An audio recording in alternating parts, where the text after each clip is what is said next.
Bueno, el último tema que vamos a abordar en Jarabe de Pico, tal como se los anticipábamos al inicio del programa, tiene que ver con un tema que es muy doloroso y es un tema que excede General Pico. Es un tema que preocupa a toda la Argentina. No se olviden que a principio de año el gobierno nacional habló de emergencia carcelaria y La Pampa y General Pico no es la excepción. Como les indicaba, los defensores oficiales presentaron un habeas corpus colectivo hablando de hacinamiento, hablando de condiciones inhumanas, de detención, hablando de que en un lugar preparado para albergar 21 personas hay 40 detenidos y eso ya es una muestra de en qué condiciones están las personas privadas de su libertad. Nos acompañan Walter Vaccaro, que es el defensor oficial, y Pablo Rodríguez Saltos, que es presidente del Colegio de Abogados de la provincia de La Pampa. Los dos, gracias por estar acá. No, por favor, es un tema muy difícil. En principio, Walter, si pudieras contarnos cómo es que surge este habeas corpus colectivo, de dónde, cuál es la raíz de eso. La raíz de esto es, me va a ver la hermana de un detenido mío, que dice que estaba durmiendo en el piso, en el pasillo, y que permanentemente los otros presos cuando pasaban lo pisaban. Entonces, bueno, yo pido a la jueza un informe para ver cómo era la realidad de esta circunstancia, en qué condiciones estaba durmiendo. ¿Estaba detenido, perdón, dónde?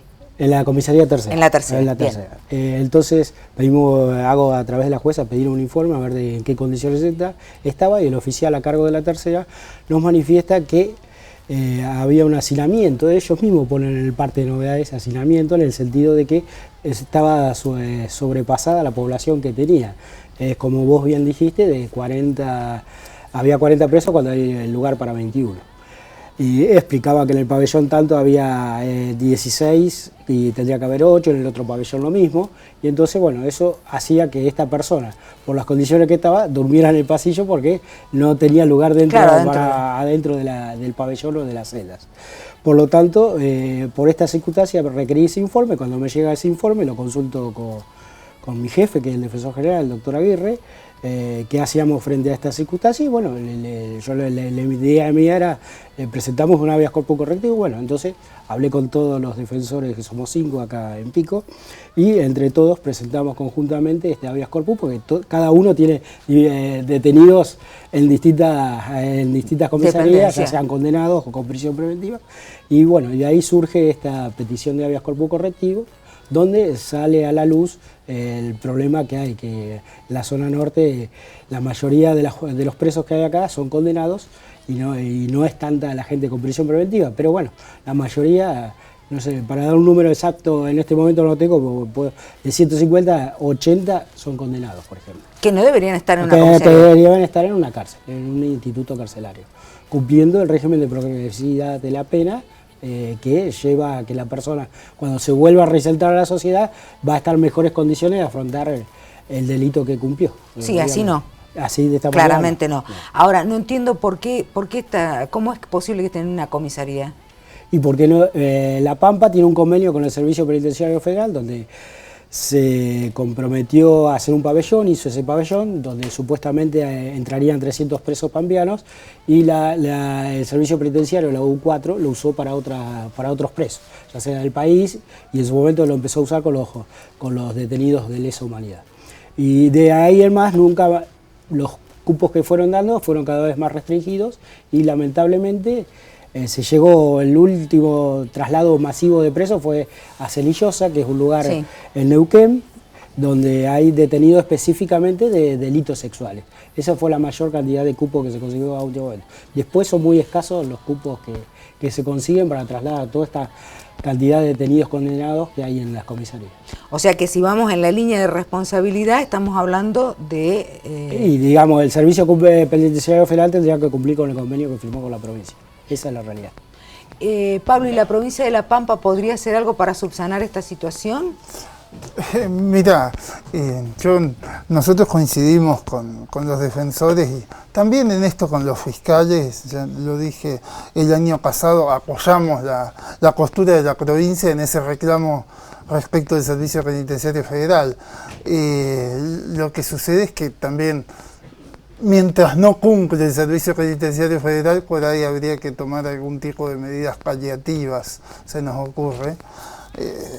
Se nos ha dicho si nosotros somos partidarios de pedir la puerta giratoria, cosa que no tiene relación con la petición que hemos hecho desde el Colegio de Abogados. Nosotros, un poco sumándonos al reclamo que creemos que es legítimo de parte de los defensores oficiales y que también tenemos de parte de defensores penales privados, apoyamos la posición y simplemente marcamos ciertos detalles que nos parece que habría que modificar para que las condiciones de encarcelamiento fueran menos drásticas. Cuando vos haces referencia a la puerta giratoria, tal vez haces mención tácita a algunas declaraciones del fiscal general Agüero, porque ustedes marcaban que hay un uso excesivo de la prisión preventiva, y Agüero dice que no hay un uso excesivo de la prisión preventiva, y también refiere a ese tema de, bueno, ¿qué quieren que hagamos? Hay otras posibilidades. Mirá, nosotros respecto del tema de la prisión preventiva no es algo que surgió ahora en el reclamo nuestro. Lo venimos diciendo puertas adentro, si se quiere, de manera informal, tanto transmitiéndoselo a miembros del Poder Judicial como a miembros del Ministerio Público Fiscal. Y yo supongo que los defensores penales deben tener una opinión similar. La cantidad o la población carcelaria se compone de dos tipos de detenidos. Los condenados propiamente dicho, que son cerca del 55-60% de los actuales, y la otra parte son detenidos con prisión preventiva. Nosotros lo que nos parecía oportuno marcar es que en el caso de los que tienen prisión preventiva rige la presunción de inocencia y por lo tanto el deber del Estado de brindar condiciones adecuadas nos parece que es más apremiante. No se puede esperar a que el Servicio Penitenciario Federal se digne cumplir el convenio o la provincia de La Pampa ponga la plata para hacer un segundo pabellón, que lo vemos bien, nos parece bárbaro, es necesario, pero mientras tanto antes creemos que hay que analizar caso por caso. No estamos desde el colegio diciendo larguen a todo el mundo, no es esa nuestra postura, vivimos en La Pampa, pero nos parece que hay que hacer una revisión al momento de adoptar o otorgar la prisión preventiva, o al momento de revisarla, siendo más estricto en el cumplimiento de los recaudos. ¿Coincidís, Walter? Sí, es cierto, muchas veces se dicta la prisión preventiva, esa persona no tiene antecedentes y capaz que tenemos que llegar a firmar un juicio abreviado para que lograr la libertad y esa persona sale condenada, digamos. O sea, no es lo que se busca, digamos. Lo que se buscaría es llegar al juicio en libertad a esa persona y ver, de acuerdo a las pruebas que aporta la Fiscalía o la Defensa, llegar a una conclusión justa, la absolución o la condena de esa persona, pero sin esa presión que significa estar preso. Claro. Entonces le digo, mira, el fiscal te está ofreciendo tal pena, entonces, y sí, si me voy en libertad te firmo. Claro. Ese es el problema. ¿Y cuándo debería usarse la prisión preventiva? ¿En qué casos está? El código hay dos peligros procesales que se llama el peligro de fuga o el peligro de obstaculización. En el peligro de fuga puede ser el monto, en un homicidio, por ejemplo, el monto que se espera de la escala penal del delito que se va a juzgar, digamos, y después puede ser el peligro en otras causas si esa persona se quiso intentar fugar o en la misma causa si quiso huir de la policía. Bueno, son distintas circunstancias que analiza el Código Procesal en ese peligro de fuga. Y en el de obstaculizaciones generalmente nos piden la preventiva en el sentido cuando dice va a influir de nuevamente sobre la víctima, claro. Son los casos generalmente en género o en algún testigo importante, en algún caso de algún robo que puede ser a mano armada, que puede conocer a esa persona, y bueno, se usa obviamente esa influencia que puede haber sobre el testigo para dejarlo a esa persona encerrada preventivamente para llegar al juicio el testigo o la víctima libre de presiones, y eso es lo que se trata de evitar con este peligro de obstaculización.